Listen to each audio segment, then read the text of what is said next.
Good morning. आज हम SS की क्लास में कक्षा 8 का दूसरा जो पाठ है, पाठ दूसरा भूमि, मृदा, जल, प्राकृतिक वनस्पति और वन्य जीव संसाधन, ये कक्षा 8 का दूसरा पाठ है। इसमें कहा गया है कि जिस प्रदेश का अर्थ है जहां हम निवास करते हैं या रहते हैं, जिस प्रदेश में आप रहते हैं उस प्रदेश में भूमि, मृदा के प्रकार तथा जल उपलब्धता का निरीक्षण करें कि यहाँ पर भूमि कैसी है, मृदा के कौन कौन से प्रकार हैं और जल कहाँ से प्राप्त होता है। विश्व की जो 90% जनसंख्या भूमि क्षेत्र के 30% भाग पर ही रहती है। लेकिन कहने का तात्पर्य है कि ये 100% हमारी जनसंख्या है, जनसंख्या 100%। इसकी जो 90% जो जनसंख्या है, ये 90% जनसंख्या ये कहाँ रहती है? भूमि के 30% भाग पर। जैसे ये भूमि है, इसको भी हमने 100% मान लिया भूमि को, और इसकी जो ये 30% भूमि पर विश्व की 90% जनसंख्या निवास करती है। देखिए 30% भूमि पर कितनी प्रतिशत जनसंख्या निवास करती है? 30%, 90%। शेष जो 70% भूमि पर या तो विरल जनसंख्या है या वह निर्जन है। जो ये 70% जो भूमि बच गई है, यहाँ पर जनसंख्या कैसी है? विरल। विरल का अर्थ है बिखरी हुई होना, विरल का अर्थ है बिखरी हुई जनसंख्या होना। या यहाँ कैसा स्थान है? ये निर्जन, सुनसान, यहाँ कोई जनसंख्या नहीं रहती है। लेकिन कहने का तात्पर्य यह है कि 30% भूभाग पर ही जनसंख्या निवास करती है, और 30% भूभाग पर भी कितने प्रतिशत भूभाग पर 90% जनसंख्या निवास करती है। बाकी जो 70% जो भाग है वो कैसा है? विरल या निर्जन क्षेत्र है।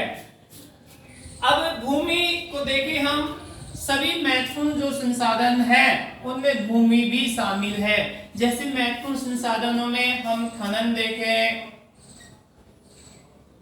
प्राकृतिक जो वनस्पति है उसमें, तो उनमें हमने भूमि को भी शामिल किया है।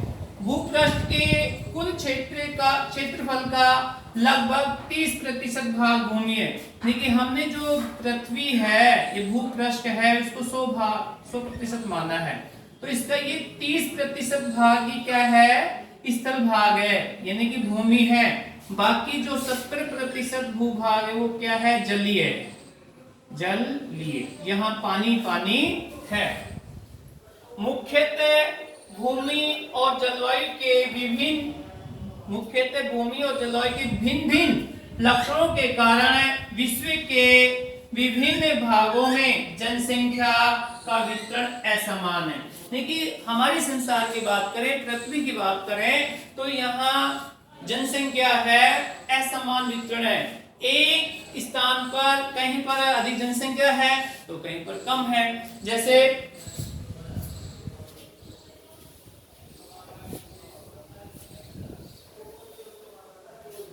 हमारे भारत की बात लें, ये हमारा भारत का मानचित्र,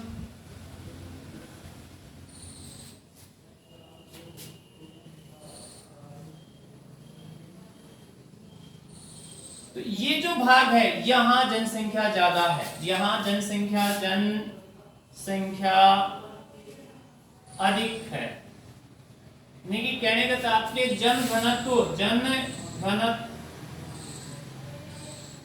अधिक पाया जाता है।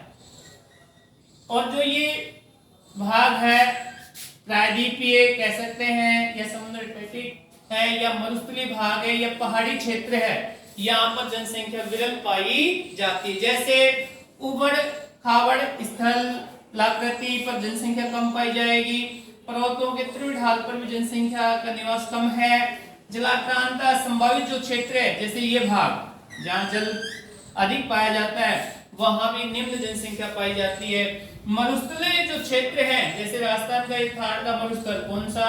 थार का मरुस्थल, यहाँ और सघन वन जैसे इधर इस क्षेत्र में सघन वन है तो यहाँ भी जनसंख्या कम पाई जाती है। अब इसके बाद देखते हैं भूमि का उपयोग। भूमि का उपयोग,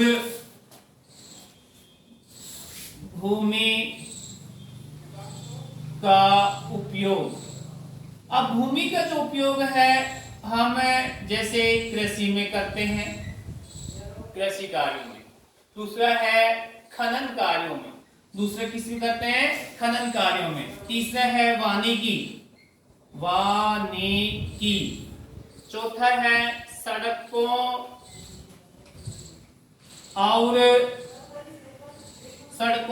और उद्योगों की स्थापना व पर्यटन स्थलों में भूमि का उपयोग किया जाता है, इसे ही हम भूमि उपयोग कहते हैं। अब इसके बाद में, ये तो भूमि उपयोग थी, इसके बाद में आता है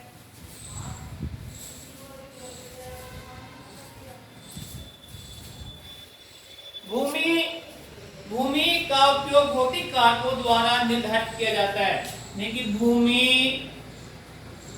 का उपयोग भौतिक कारकों के द्वारा निर्धारित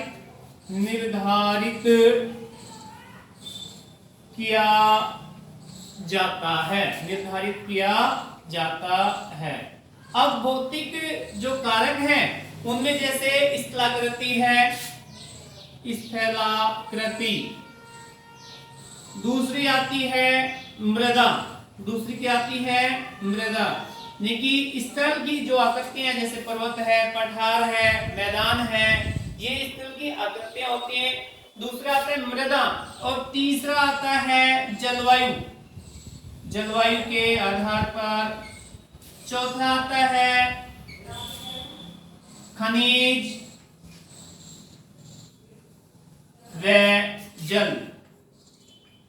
ये हमारी भूमि के भौतिक कारक हैं, इनके द्वारा भूमि का निर्धारित किया जाता है। नेक्स्ट अगली क्लास में